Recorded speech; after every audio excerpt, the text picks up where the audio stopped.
Hi friends, welcome to Shri Saindra kitchen. ఇవాళ special అల్లం పచ్చడి.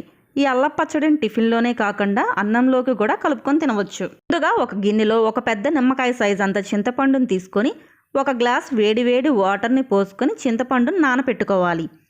100 గ్రాముల అల్లాన్ని పైన పొట్టు తీసేసి అల్లాన్ని చిన్న చిన్న ముక్కలుగా కట్ చేయాలి. ఇప్పుడు ఒక కళాయిలో 1 టేబుల్ స్పూన్ ఆయిల్ని తీసుకొని ఆయిల్ హీట్ అయిన తర్వాత 150 గ్రాముల ఎండుమిర్చిని తీసుకొని 8 నుంచి 10 నిమిషాల వరకు లో ఫ్లేమ్ మీద ఫ్రై చేయాలి.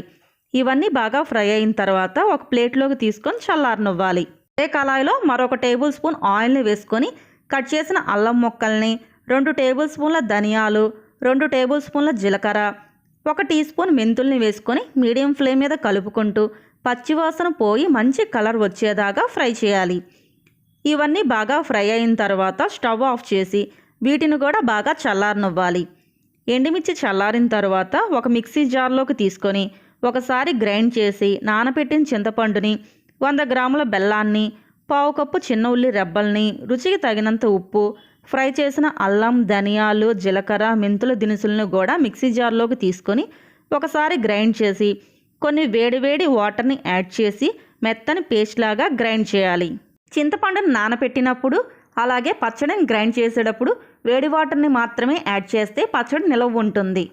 ఇలా గ్రైండ్ చేసిన పచ్చడిని ఒక ఎయిర్ టైట్ బాక్స్లో తీసుకొని ఫ్రిడ్జ్లో పెట్టుకొని కావాల్సినప్పుడు కొంచెం పచ్చడిని తీసుకొని తాలింపు పెట్టుకోవచ్చు.